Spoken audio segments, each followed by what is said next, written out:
What if I told you that one of the most beautiful countries on earth is also one of the most misunderstood destinations for people considering a move abroad? Italy gets romanticized constantly, and honestly, that romanticism gets in the way of the real conversation.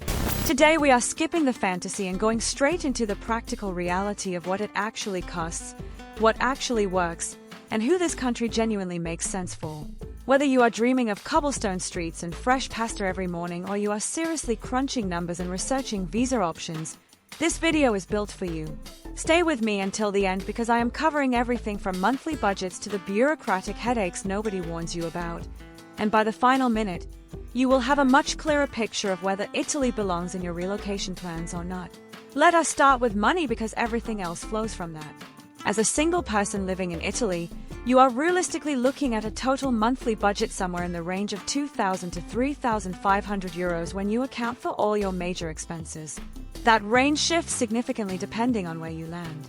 Rome and Milan sit at the expensive end of the spectrum, while cities like Palermo, Catania, Bari, and smaller towns scattered across the south and interior regions can bring your costs down considerably. If you are targeting a major northern or central city, average monthly rent for a one-bedroom apartment is going to run you somewhere between 800 and 1,500 euros, sometimes more in the prime neighborhoods of Milan or central Rome. That alone is a meaningful chunk of your budget before you touch anything else. On top of rent, you are looking at roughly another 1,000 to 1,500 euros per month covering food, local transportation, utilities, and basic healthcare contributions.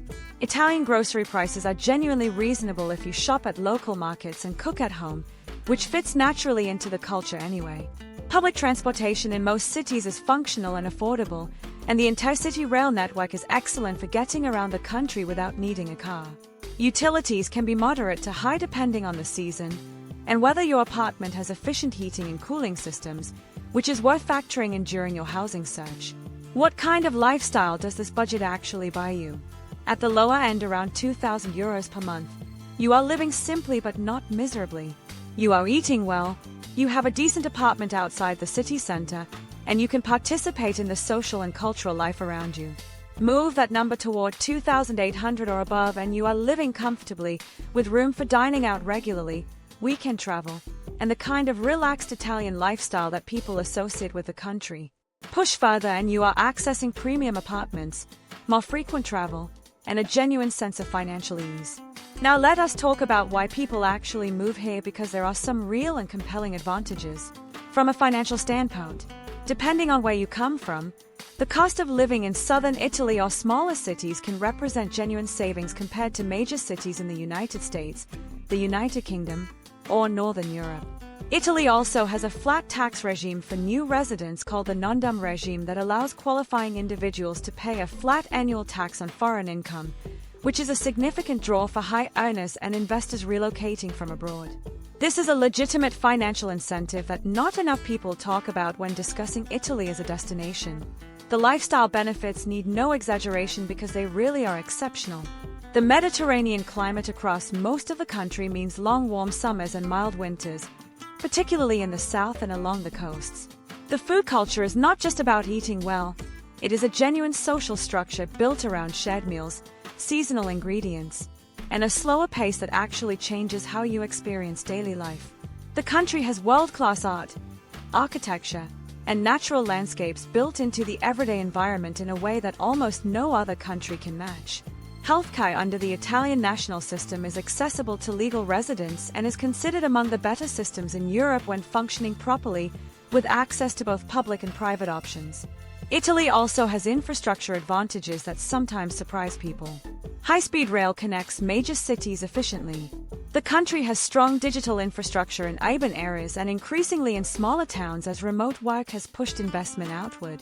For entrepreneurs in tourism, hospitality, food, and creative industries, the cultural context of Italy itself becomes part of the value proposition of your business. But we need to talk honestly about the challenges because they are real and they can be genuinely frustrating. Cost in certain cities, particularly Milan, can rival or exceed major European capitals. If you are targeting the fashion or finance hub lifestyle in Milan's prime districts, you are spending accordingly and the value calculation changes completely compared to, say, living in the Puglia countryside or a mid-sized Sicilian city. Bureaucracy in Italy is a topic that every long-term expat will bring up eventually. Administrative processes here operate on their own timeline, and patience is not just a virtue, it is a survival skill.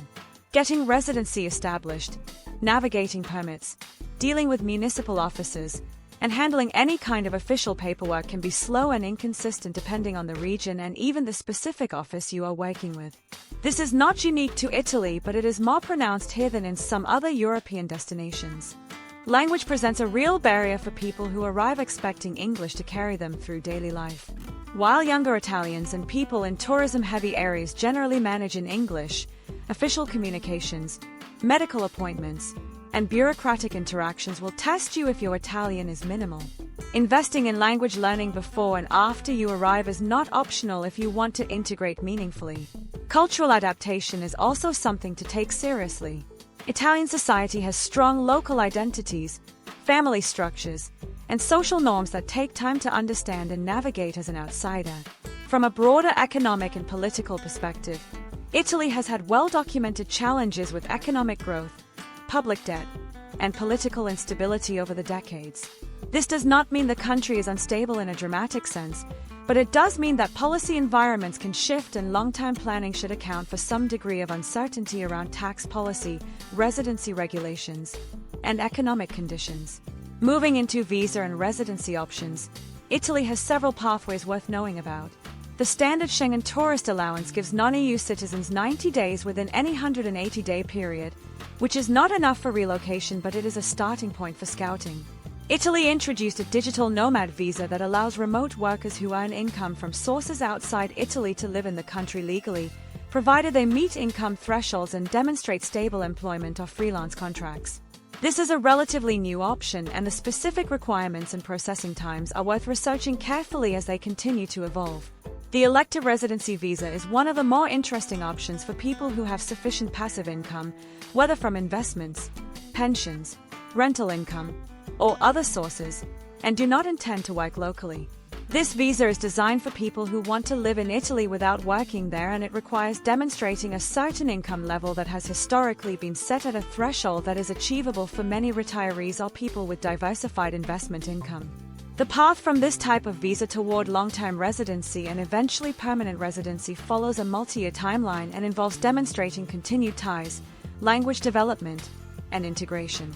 For retirees specifically, Italy has a specific tax incentive program that offers a favorable flat tax rate on foreign pension income for people who relocate to smaller towns in certain southern regions, which was designed to attract foreign income and stimulate local economies.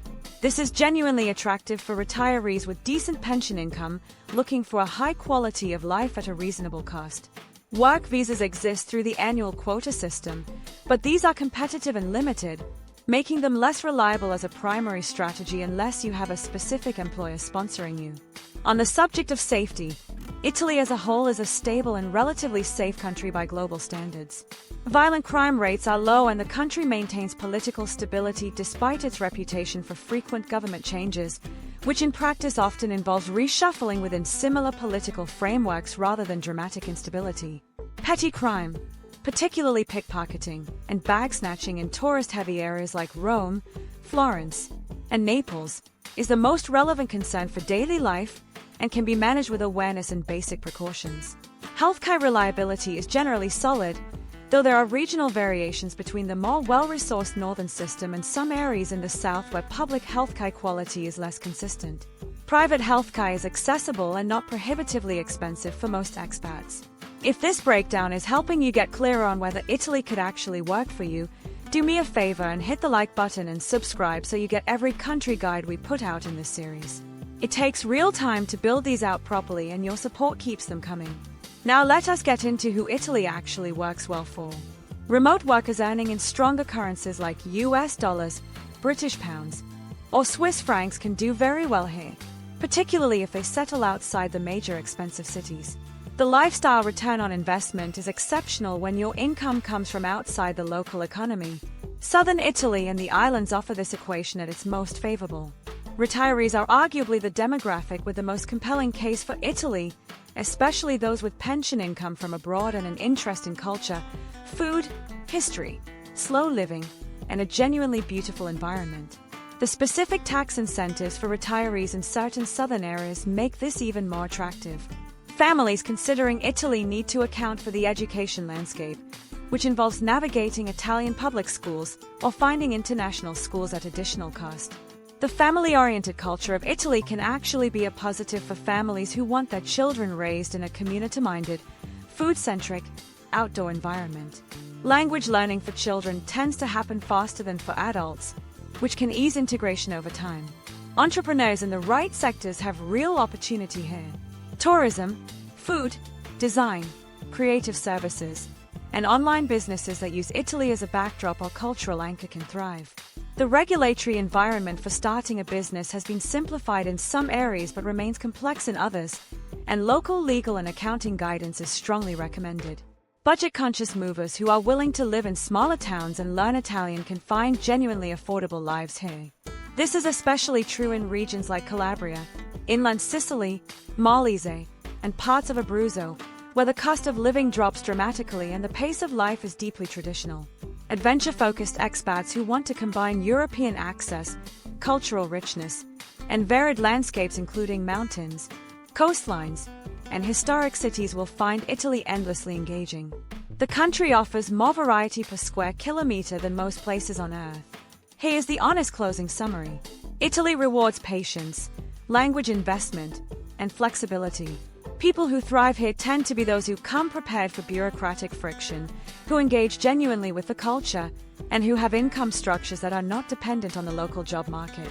Retirees with pension income and remote workers with strong foreign earnings are the two groups most naturally suited to building a sustainable and satisfying life here. Families can make it work with the right location and school strategy.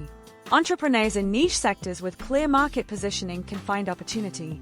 People who struggle tend to be those who arrive expecting a seamless transition, who underestimate the language barrier, or who target expensive cities without the income to match. The right choice always comes down to your specific goals, your financial reality, and your vision for what daily life should feel like. Italy is not for everyone, but for the right person, it genuinely delivers something rare.